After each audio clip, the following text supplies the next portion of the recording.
दो ही tax slab हैं, लेकिन असल ये एक तीसरा टैक्स स्लैब भी है जो बहुत ही हाई है और ये टैक्स स्लैब 40% है, जिसे सिर्फ उन सामानों पर लगाया गया है जिन्हें सिन गुड्स कहते हैं। तो आखिर क्या है वो सिन गुड्स जो नए जीएसटी स्लैब में पहले की तुलना में कई गुना महंगे हो जाएंगे, बताएंगे विस्तार से। हाय, मेरा नाम है सृष्टि, आप देख रहे हैं एबीपी लाइव। 22 सितंबर से जीएसटी स्लैब में जो बदलाव हुआ है उसके तहत अब सिर्फ दो स्लैब होंगे, 5% और 18%।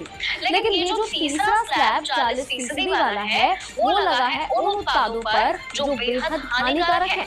इसमें शरीर को नुकसान पहुंचाने वाले और पैसे को नुकसान पहुंचाने वाले प्रोडक्ट्स शामिल होंगे और ये प्रोडक्ट्स इस तरह से इंसान को धोखे में डालते हैं, इसलिए इन्हें सिन गुड्स कहते हैं।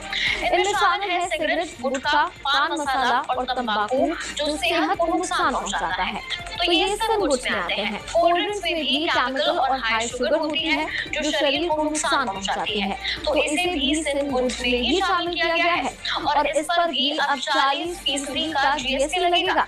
जुआ, सट्टेबाजी और दूसरी गेमिंग भी इंसान को लत लगाती है और नुकसान पहुंचाती है, तो इन्हें भी सिन गुड्स में ही रखा गया है और 40% का टैक्स लगाया गया है। इसके अलावा जो अल्ट्रा लग्जरी प्रोडक्ट्स हैं उन्हें भी इसकी कैटेगरी में ही रखा गया है। उदाहरण के तौर पर private jet, yacht, helicopter, ultra luxury super bikes और अल्ट्रा लग्जरी सुपर कार्स पर भी यही हाई जीएसटी स्लैब लागू होगा। बाकी सबसे बुरी खबर आईपीएल देखने वालों के लिए है, क्योंकि इसके टिकट अब महंगे हो जाएंगे और वजह यह है कि आईपीएल के टिकट पर भी 40% का ही टैक्स लगाया जाएगा।